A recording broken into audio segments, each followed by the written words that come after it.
महाभारत के युद्ध के लिए श्री कृष्ण ने पूरे भारत में आखिर कुरुक्षेत्र को ही क्यों चुना। महाभारत के युद्ध की जब भी बात होती है तो कुरुक्षेत्र की रक्त रंजित भूमि का जिक्र जरूर होता है। महाभारत का युद्ध 18 दिनों तक कुरुक्षेत्र की भूमि पर लड़ा गया था। महाभारत काल में कुरुक्षेत्र को कई नामों से जाना जाता है। कई पुराणों में कुरुक्षेत्र को ब्रह्मवर्त, थानेसर, स्थानेश्वर नाम से भी जाना जाता है। महाभारत में कुरु को पांडवों और कौरवों का वंशज तथा पांडु का पूर्वज बताया गया है, जिस पर कुरुक्षेत्र का नाम रखा गया। आमतौर पर सभी लोगों के मन में एक सवाल आता है कि श्री कृष्ण ने महाभारत के लिए आखिर कुरुक्षेत्र की भूमि को ही क्यों चुना। दोस्तों, आइए जानते हैं। महाभारत से जुड़ी एक पौराणिक कथा के अनुसार जब पांडवों और कौरवों के बीच युद्ध की घोषणा हुई तो भगवान श्री कृष्ण ने अपने कई दूतों को कई जगहों पर भेजा और महाभारत के युद्ध के लिए कोई भूमि ढूंढने के लिए कहा। श्री कृष्ण जानते थे कि महाभारत का युद्ध बहुत ही भीषण और रक्त रंजित होने वाला है, इसीलिए उन्हें ऐसी भूमि की तलाश थी जो युद्ध की क्रूरता को सह सके।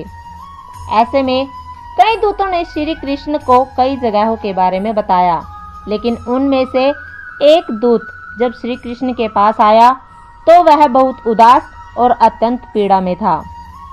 जब श्री कृष्ण ने दूत को इतनी दयनीय अवस्था में देखा तो उन्होंने दूत से इसका कारण पूछा। दूत ने कुरुक्षेत्र में घटी एक घटना बताई, जिसके अनुसार दो भाइयों के बीच खेत में मेड़ बनाने को लेकर झगड़ा था। दोनों ने एक खेत में बंटवारा किया हुआ था। सिंचाई का पानी ज्यादा न पहुंचे, इसीलिए दोनों ने बीच में मेड़ बनाई हुई थी।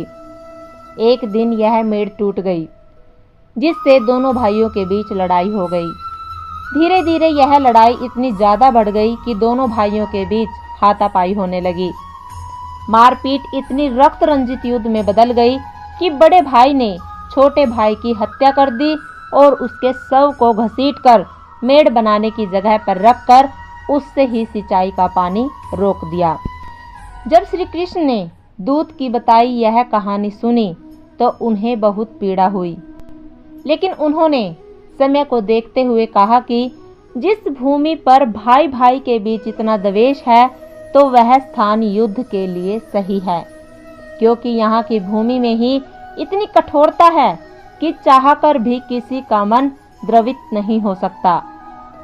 श्री कृष्ण को इस बात की शंका थी कि कहीं पांडव कौरवों के दबाव में आकर कोई संधि ना कर लें, इसीलिए महाभारत का युद्ध अनिवार्य बन गया था, क्योंकि इस युद्ध से बड़ा बदलाव जुड़ा हुआ था और वह था धर्म की स्थापना।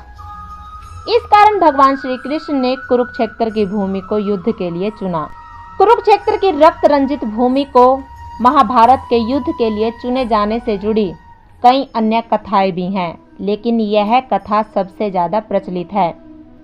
कुरुक्षेत्र की भूमि पर इतना भीषण रक्त रंजित युद्ध हुआ था कि इस बारे में जब श्री कृष्ण से देवताओं ने सवाल किया कि कुरुक्षेत्र की इस भूमि पर भला कौन ही बसना चाहेगा और युगों युगों तक इस भूमि को किसी काल की तरह देखा जाएगा जिसने एक साथ लाखों इंसानों का रक्त पिया हो।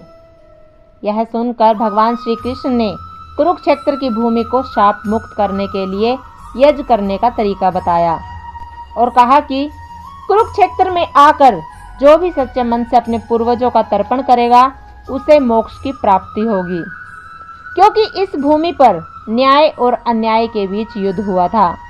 इसी कारण से यह भूमि अन्याय की समाप्ति के लिए याद रखी जाएगी। महाभारत का युद्ध हस्तिनापुर से 185 किलोमीटर दूर लड़ा गया था। इस रक्त रंजित युद्ध के बारे में महाभारत के वन पर्व में इसका उल्लेख मिलता है कि कुरुक्षेत्र में आकर सभी लोग पाप मुक्त हो जाते हैं। वहीं नारद पुराण के अनुसार जो लोग कुरुक्षेत्र की धरती पर जन्म लेते हैं उन्हें फिर अपने कर्मों को चुकाने के लिए दोबारा जन्म नहीं लेना पड़ता। भगवत पुराण के प्रथम श्लोक में कुरुक्षेत्र को धर्म क्षेत्र भी कहा गया है।